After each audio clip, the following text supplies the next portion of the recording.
She supports us. Oh my God, she supports us. I didn't expect myself to be one of the front runner. Ma, nice. Ate lang ako. Yeah. So I feel like ngayon I'm just enjoying the moment and What's up mga mi? So I'm back for another vlog. So for today's video mga mi, bibit na naman natin ang ating Miss Universe Philippines 2025 candidates. So ngayon, I'm heading to their office, main office dito mismo sa Pasig sa Estancia. So let's go! I cannot wait to meet them. Hi everyone, I'm Jarina Kumari Sandu from Isabela. OMG, so nice to meet you. Nice to Finally, meet you too. I was looking for you last time sa press con. And oh my God, nasa na siya? I'm here na. I'm so happy that you're here already. So I want to ask, syempre, we just started the competition. Yes, So what are you looking for the competition? I'm looking for the band. Amazing! Yeah, for the band, sa aming mga candidates. Yung talagang hinahanap ko. And gusto ko talagang meron akong learnings na maiuwi sa Isabela and mag-grow ako sa pageant na ito. Kasi this is my first national pageant. Kapag outside school, this is my first time talaga. How young are you? 21. I'm 21. 21 years old. And this is your first time. And this is national. first national pageant. Yeah. And then Miss Universe agad. Ang galing ng Lord. Yes, grabe ka. Pero I wanna ask, syempre, how do you feel na grabe, parang tinuturing ka nilang as frontrunner? Grabe, sobrang saya ko kasi nakita ng mga tao yung ability na meron sa akin, yung Yeah. beauty ko, ganyan.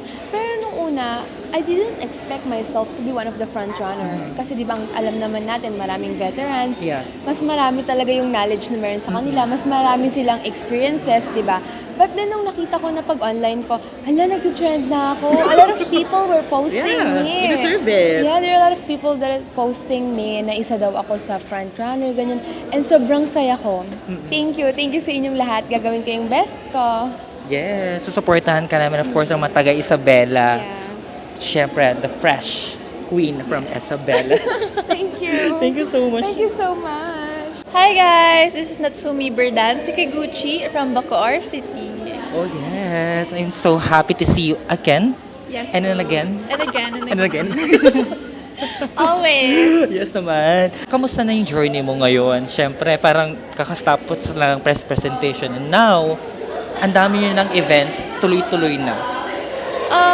Very excited and alam ko naman madami pang activities and ang pinaka-inaabangan ko ay ang Ako Boracay. Ooh. Yes, swimsuit competition. Ay, Ako Boracay challenge pala. Yes, ako Boracay Challenge.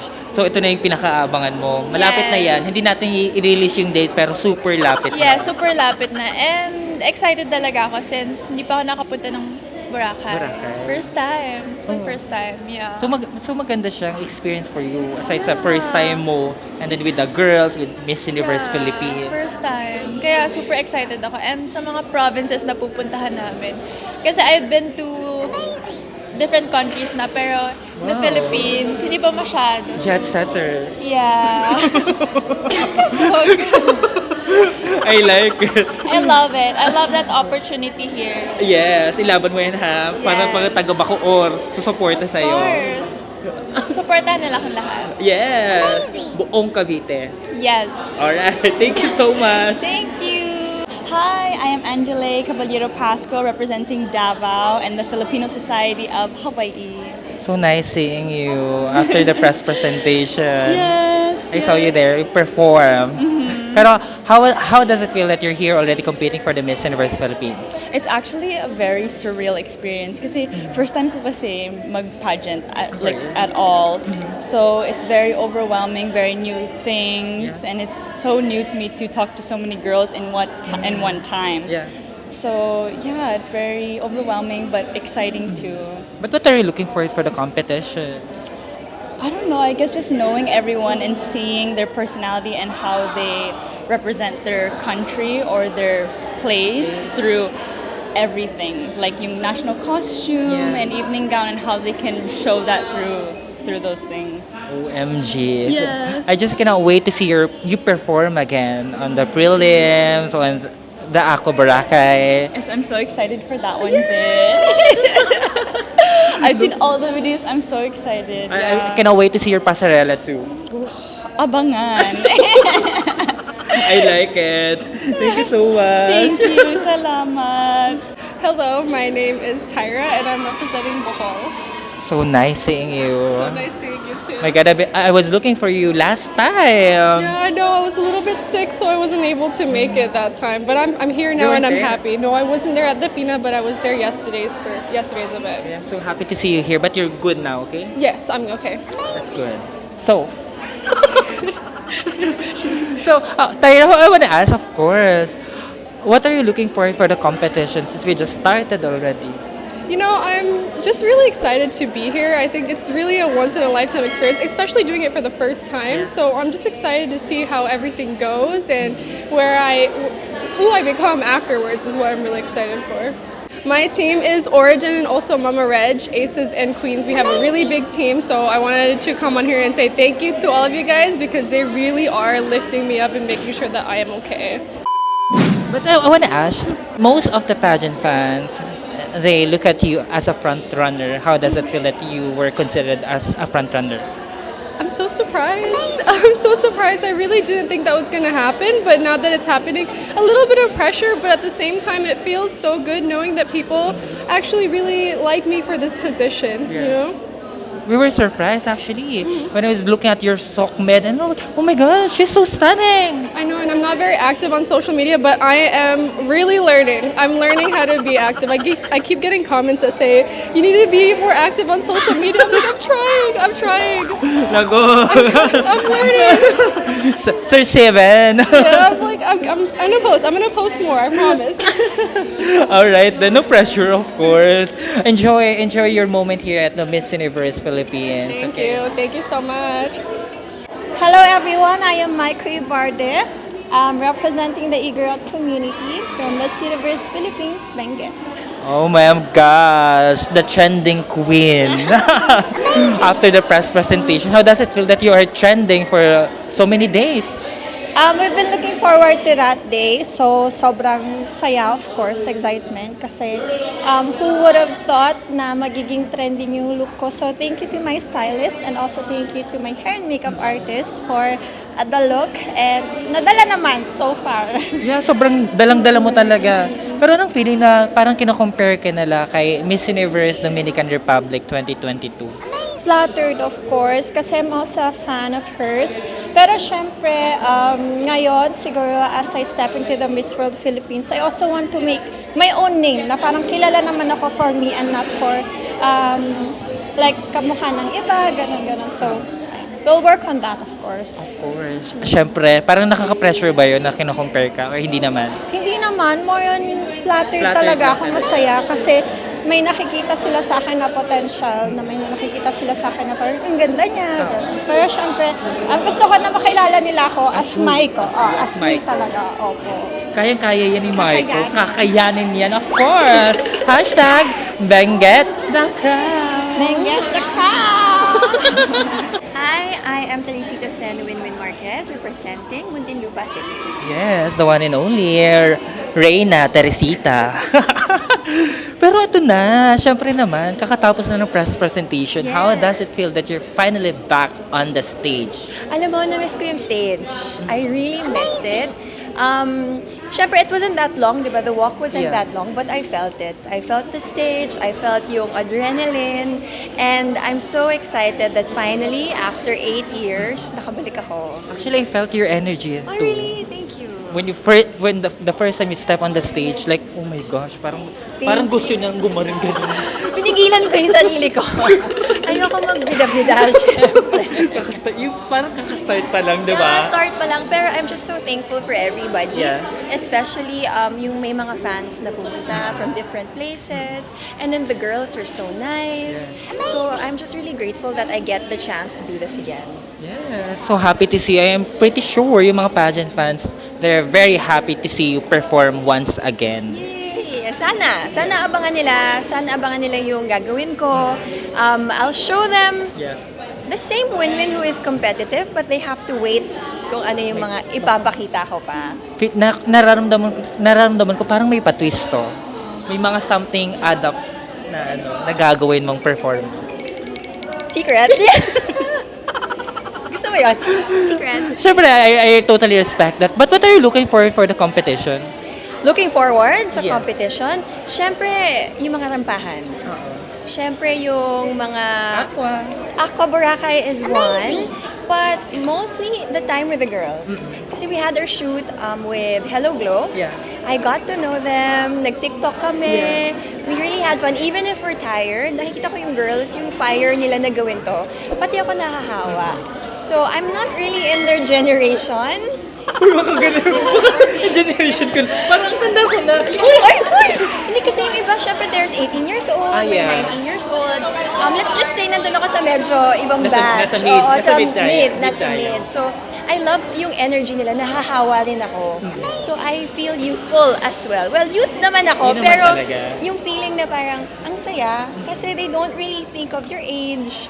Pantay-pantay yung tingin namin sa isa't isa. So, it's really, really nice. I'm so happy na yun na feel mo ngayon. Yung parang bumalik ka nung first time na sumali ka sa other pageant and then the energy. I know. So yes, we will support you. Okay? Thank you so much. Thank you. So ngayon, nag-aantay tayo ngayon for all the candidates kasi ngayon nagkakaroon sila ng board meeting with Miss Universe Philippines Organization. So meet and greet ito. So magkakaroon it's about time para makilala nila kung sino-sino yung mga tao ng Miss Universe Philippines Organization. So yes, we're just waiting for all the girls and then we will continue our interview with our collab with them. Yes! Hi, I'm Ranshua Marie Manalastas Mayangitan, representing Pampanga. Yes, Ranshua, kamusta ka naman? How was the competition so far? So far, the competition really gets so exciting each day. Though, yung competition really intense, knowing na madaming mga season contestants Yeah. returning, no? But I am really inspired by these incredible ladies, and I'm really looking forward to learning from them, and hopefully we get to inspire each other more in this once-in-a-lifetime journey. Yes, and to be here at the Miss Universe Philippines with all the candidates, grabe, it's a win-win na rin for you guys. Yes, right? really. Sobrang again, this is a once-in-a-lifetime opportunity, and I really want to give my all as the Miss Universe Philippines Pampanga, and I really hope to make my fellow Kapampangans proud. Definitely. They're so proud of you. Kaya supportahan po natin si Ranshua. Thank you. Sana di kayo mapagod. Laban Hindi, tayo. lalaban. Lalaban tayo, of course. Hey guys, this is Rochelle representing Oriental Mindoro. OMG, so nice to see you. Yeah, nice to see you. Well, I am Pao. Mga Mi, ito inaantay ito ng mga pageant fans, of course, na makasama kita sa vlog. Wow, salamat. Thank you. I've been looking for you last time and then finally ngayon, nagkaroon na tayo ng Finally. chance. Yes. Rochelle, ano yung inilook forward mo sa competition? Of course, the Miss Universe Philippines crown. Alam mo, like, I am an OFW. Umuwi pa ako para dito. And you know what? Alam ko naman sa competition, may panalo at may talo at panalo. Pero of course, I'm aiming for the crown, the Miss Universe Philippines. To represent the Philippines, to represent not just Oriental Mindoro here in the Philippines, but of course to represent the Philippines to international pageant. But just to be here, you're already a winner. Yes, of course. I'm already a winner. You're a winner. Pero ano yung mga activities na gusto mong nilook forward? Of course, aside sa crown. Actually, sobrang dami. And sobrang dami pang mga activities na dapat abangan sa Miss Universe, especially mga candidates. And I am very, very excited to create a beautiful memories together with girls. Yes, and I cannot wait to see your performance. Of course, I can't wait to. I cannot wait to see your pasarela though. Let's see. Alright, supportan natin si Rochelle. Thank you guys. Thank you so much. Hi, ako si Chanel Olive from Nueva Ecija, representing the Filipino Society of Melbourne. So nice to see you again after 5 days? 3 days? How many days has it been now? I can't keep track. So last Saturday, diba? Yeah, I forgot. Yes. It was press presentation. Presentation, so almost 1 week now. Yeah, almost 1 week now. But how are you? Do you feel excited by each day? I am actually feeling really excited and very blessed to experience Miss Universe Philippines as its own pageant, and it's been really nice getting to know everyone and do the shoots and just see myself grow and elevate into the universe. Who's your closest among the candidates? I cannot pick because I was always Miss Friendship, so I love everyone.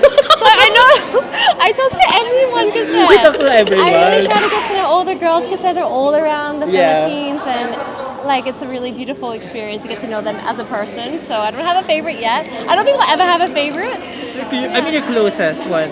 I don't think I have a closest yet. All of them Like is your literally close. all of them, because every time I come to an activity, I'm always with different people. Yeah. And so like every time it's different. I'm like, okay, I really love you, and I really love you. Yeah.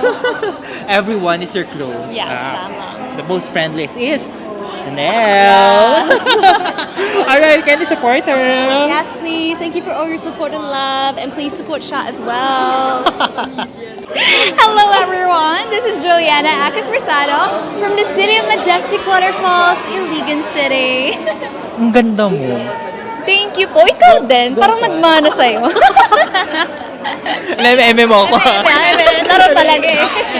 Eme mo ako. But how was your day? How was the experience so far with Miss Universe Philippines? Ang masasabi ko po talaga, it feels so ecstatic. Oh, ecstatic!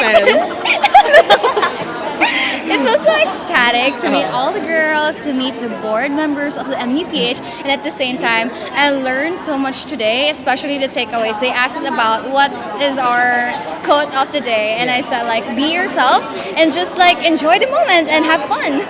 Definitely, and I believe you enjoyed the day. Opo. Especially ngayon, magkakasama kayo with all the girls.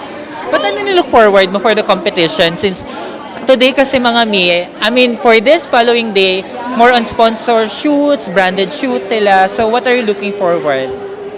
Sa ano lang po talaga, yung nililook forward ko po talaga, yung more moments with the girls and getting to know them. And of course, we have our branded shoots, and at the same time, there are upcoming preliminary competitions and also the closer interview, and I'm so excited and I want to prepare myself for that. I want to see your passerella. Yes po. Actually, I already have a name for my passerella walk, but And then what? Abangan na lang. abangan nyo na lang, guys. Oh my gosh. Hi everyone, I'm Chella Grace Falconer representing Cebu Province. My name is Corinda De Leon, representing Camarines Norte, as well as the Filipino Society of Australia. What a mouthful.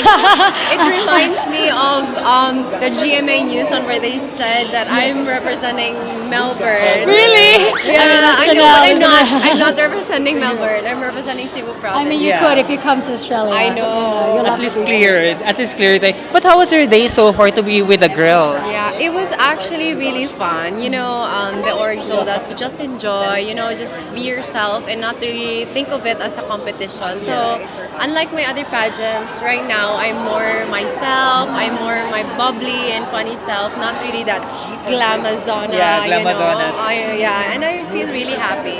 I feel really happy with all of the girls because everyone's just so nice. It's such a and strong kind. batch, yeah. Because a lot of the girls we're like genuine sisters now. I know. And I think we just get the opportunity to get to know each other more. And today we actually get to hear about each other's advocacies as well and their passions, which is so wonderful. It reminds me of the time that she lent me her silicone. Oh my God, the first day! Oh my On the first day? first day on the press conference, she was like, because both of us had the same kind of design. I had no bra, and I was like, "Where's my silicone bra? I forgot to buy one." I got everything. I got my OOTD, my heels, but really the small essentials, I forgot to bring. Even my And I was like, workout just take clothes. mine. That's what you call sisterhood. I like Thank it. you. Thank you so much. Thank you. Support them. So hopefully all the fans are also nice as well to Yeah. all the girls. No need for bashing another person just because you're supporting another, because all of us girls here are all friends. Yes, sisterhood talaga. Thank you. Definitely. Yes, can you support all of them? Yes, come here, come here. Oh my gosh, guys! Support them. Please, she supports us. Oh my God, she supports us. I love it. Thank you so much, girl. Thank you, bye. Bye. Oh, I love your earrings. Yes. Hello. This is Gabby. Introduce yourself. Yes, of course. Gabby, Doctora. Yes, hi, I'm Gabby from Cebu City. How are you? I'm good. I'm hungry. You're hungry? We're hungry too, all of us. Well, yes, supportahan po natin sila. Hi, this is Katrina Legado, 27, representing Taguig City. MG, alam mo ba, after the press presentation, you were my number 1. Wow, thank you so much. I saw your video sa TikTok, syempre, trending. Oh my God, parang almost a million na I yun. know, grabe, reaction video mo, priceless. But how was the experience so far after the press presentation? After the press, I'm so confident about it. Actually, I didn't expect any yung mga hot picks Yeah. and then the standouts. I just followed my gut, my heart of what I want to wear, what I want to look. So I'm so Envision mo. na-envision ko na talaga siya. I'm so happy na parang a lot of people gave a good feedback and they were really happy about it. I actually like your styling. Grabe yun. And then yung face mo at the time, grabe. I super love it. Like overall, Thank you power. so much. You came strong talaga sa press presentation and you really deserve all the comments, the good comments for you. Thank you so much, Pao. And of course, thank you sa lahat ng ating mga pageant community for really supporting, giving a lot of positive comments. Kaya naman, yan, spread positivity and always be kind online. Yes, I like it. Thank you so much, Kat. Thank you, Papahinga lang Pao. Hi, I'm Zoe Sofia Gabon, Miss Naga City. Oh yeah, she's back. The trending queen, grabe. Grabe ka na press presentation, nag-trending ka ng malala, 1 million views. Of course, we would like to know, Zoe, kamusta na ang journey mo? Like, nag-start after the press presentation and then ngayon, sponsors visit na. How was it? Super duper aga pa kasi to tell. Yeah. So I feel like ngayon I'm just enjoying the moment, enjoying my bond with my sisters. So ayun, super aga pa, but let's wait and see in your next interview. I like it. I-compare niyo na lang next time kung ano yung answer ko now at sa answer ko sa susunod. So malalaman ko yan sa big event. Kasi mostly ngayon kasi sponsors visit. So let's see. Hi everyone, I'm Ayan Ikala Saladaga Abad from Occidental Mindoro. Yes, Micaela. So nice to see you after the press presentation. Yes, Grabe it's so naman. nice to see you also, you know, it's so nice kasi this is I think it's almost 1 week from our Almost a week. presentation. I believe it's almost a week. But I'm so happy to see you right Yes, now. thank you. And then, in the coming days, marami pa tayong pagsasama. Really? Yeah, sa mga branded looking shoot. forward to Yeah, sa that. mga sponsored visit natin. Pero I wanna know, of course, who's your closest among the candidates? My closest among the candidates is Miss Pasig kasi she's also a teen. Yes. I'm 18 years old and she's 19. So I guess our vibe is really the same. Kaya nagkakaintindihan kami mga humor, you know. Nakanaka ko yun eh. Yeah. Nakanaka ang kulit, no? Yes, sobra. The energy. Yes, it's giving. It's giving. But of course, syempre naman, 18 years old. But alam mo, kamukha mo pala si Sam Pinto. Sam Pinto. Oh, really? Yeah. Resemblance. That's the first time I heard that. Really? Yes. Mas naririnig ko po kamukha ko rin si Lars Pacheco. Oh my God. You see it also? Yeah. So, I think, but it's nice also, Sam Pinto. She's pretty. Lars Yeah. Pacheco. Oo nga. Grabe. But what are you looking forward for the competition?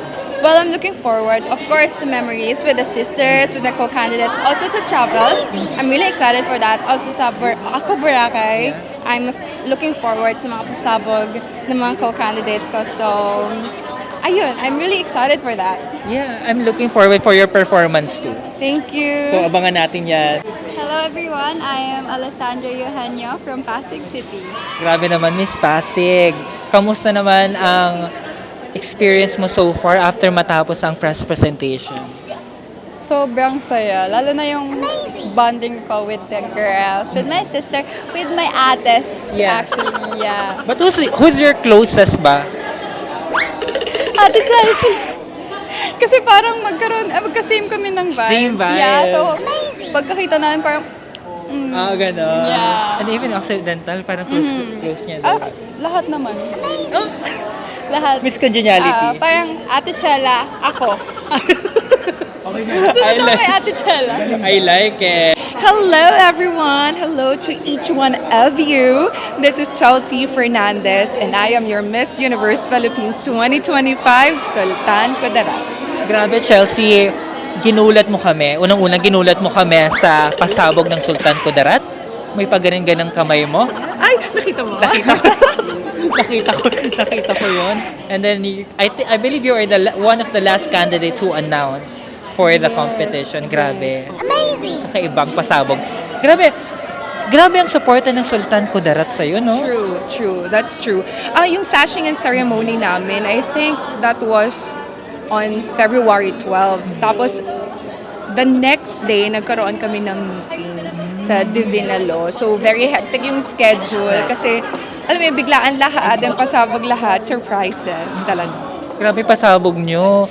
Yeah, and maibalik ko lang, yes, very supportive ang probinsya ng Sultan Kudarat, and I didn't know na kaya pala ako masuportahan ng gantong province. So I feel so lucky, blessed, and feel so loved talaga. Especially with my fellow Sultan Kudarateño, sobra talaga akong, alam mo yung grateful sa love and support na natatanggap ko right now. Pero grabe, hindi na ako nagulat kasi last year pa lang, di ba, pumunta na yung Miss Universe Philippines candidates doon. And then ngayon, ikaw, may representative from Sultan Kudarat. Grabe, speechless ako dyan. Kudos yung taga Sultan Kudarat sa'yo na super supportive. Pero Chelsea, syempre, after the press presentation, how was your experience so far with the girls, of course? With the girls, eto nga, very sweet and caring yung ibang girls talaga and sobrang respectful. Sa sobrang respectful nila, hindi ate ang tawag sa akin, nanay na. Ganun. Lumagpas na yung pagiging nila.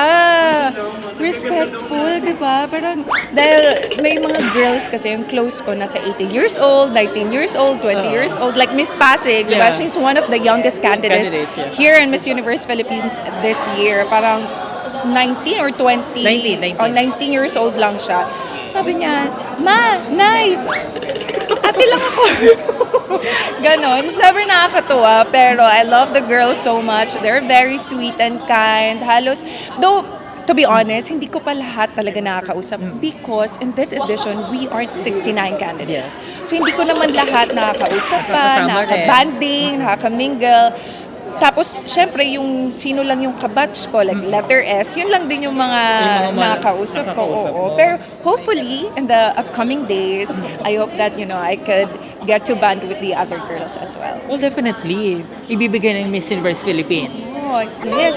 Actually, I'm really looking forward for all the fun activities that the Miss Universe Philippines is planned for us. So, abangan natin yun kasi ang alam ko, tuloy ang Aqua Boracay! See you there. See you there. Supportahan natin si Chelsea. So, abangan yung mga fun activities namin.